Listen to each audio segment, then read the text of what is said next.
Number 23, who's had some success against you guys, Taylor? I'm not gonna do that.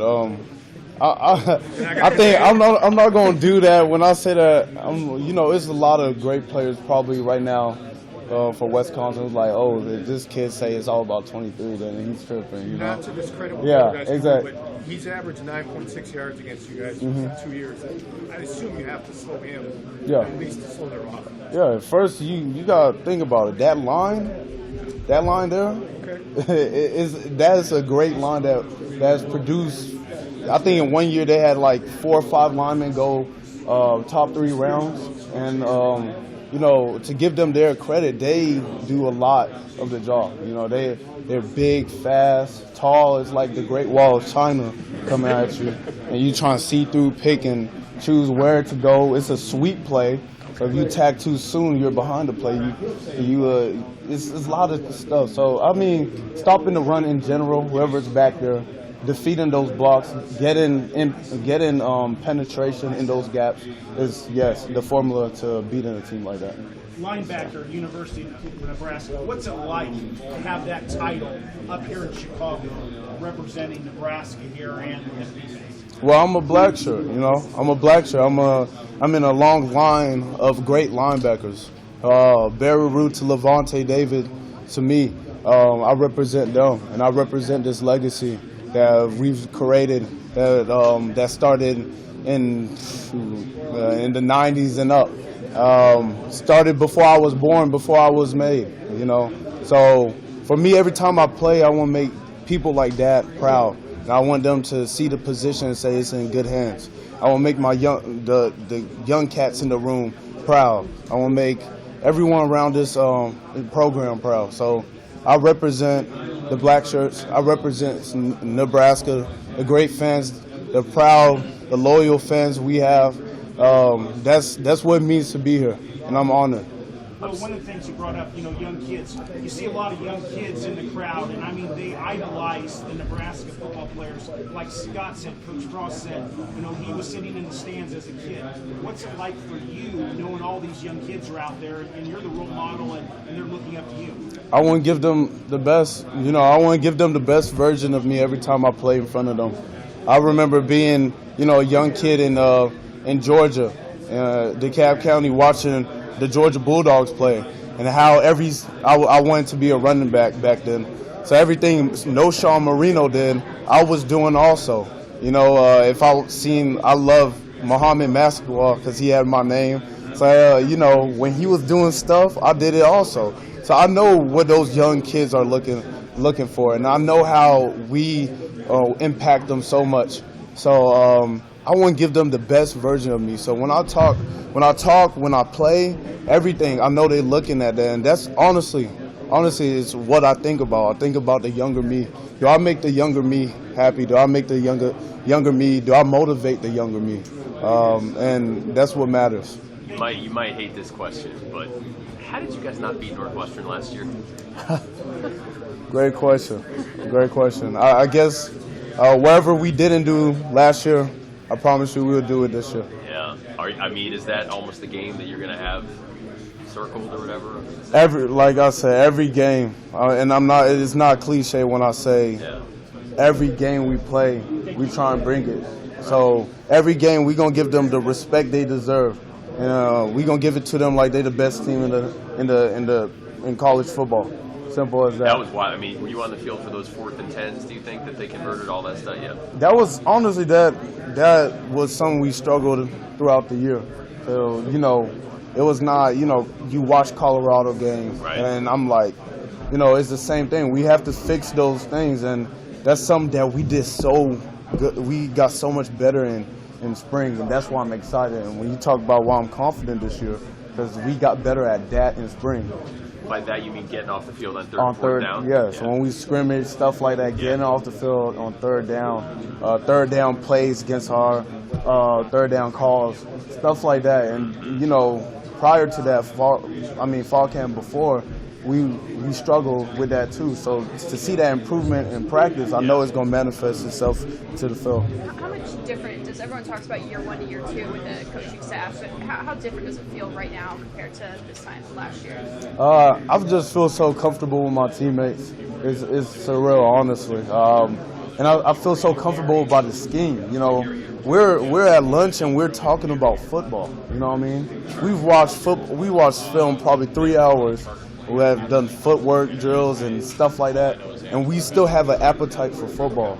And I think that's the difference between our team now than a year before. You know, I think we have everyone on the team, for the most part, has prioritized football, and that's what matters. At what point did you feel like everyone had bought into new culture, new staff, new scheme? Was it during the season, or how long did it take?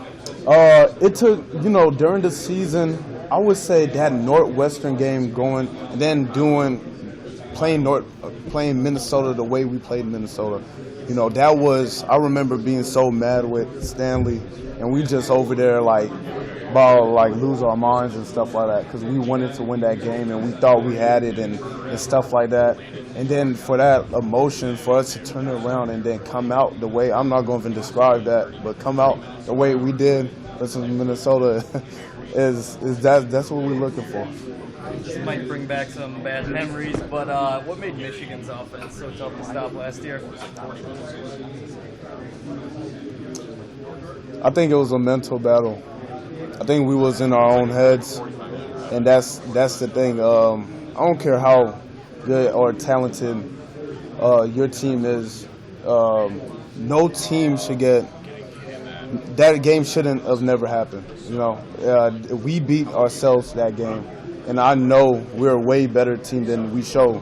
Again, you seen what we did against Ohio State after a bye week at their house, and that game shouldn't happen. And I honestly hate even watching that film. When that game, someone talks about it, I'm probably sweating my coat in my suit right now.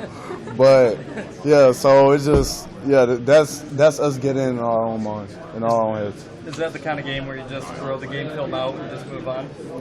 Yeah, I would believe so. Did you get any feedback from the NFL throughout the season in terms of where you might have projected?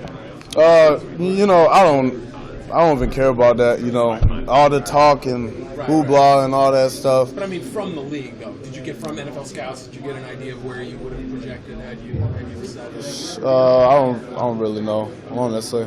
I try, even if I'm talking to agents or anything, I'm saying I don't care about that stuff right now. All I'm trying to do is handle this season, and then when I handle this season, then I'm gonna get back to you on that. You said earlier you're just working on some individual things, little technique stuff that you're adding. Does this season feel like you need to show you can be that kind of stack and shed linebacker who can take on Big Ten offensive linemen and still make plays? Is that maybe one of the lingering questions that people might have about you? I mean, if me doing what I did last year don't answer what I could do against the run, I don't know. I felt like I had more tackle for losses than a lot of these linebackers, and you know, I impact the play as much as I can. What I want to do for this team and help us to win those games is get better in pass coverage and make those interceptions, make those plays, turnovers, create turnovers, and lock down defense and pass coverage is what I'm looking for and improving. If I didn't show what I could do in the run game, then I honestly don't, because I felt like I did it better than Bot. Hey, Mo, you talked about Darian earlier. When you first met him, what was your impression of him? You know, like I said, I met him in a calm, cool, collective, but really when I seen him, you know, in the Hawks with his beats on, and I'm doing footwork drills, and I turn to my left and I see him running, you know, laps around the Hawk, and then I see him the next day, I'm doing footwork drills and stuff like that, and he's doing it again, and we running into each other multiple times and stuff like that. I'm like, yeah, this dude, he's a dog, you know what I mean? He just came here, he started in Oklahoma State, and he feel like he has to outwork everyone, and that's the mentality everyone should have on our team, and that's what makes him special. When is he running? Was that after practice? Was that before practice? That was before spring practice. So it was like he was running them in like winter conditioning, and he was doing extra, and we was doing like metabolic, which should destroy your legs.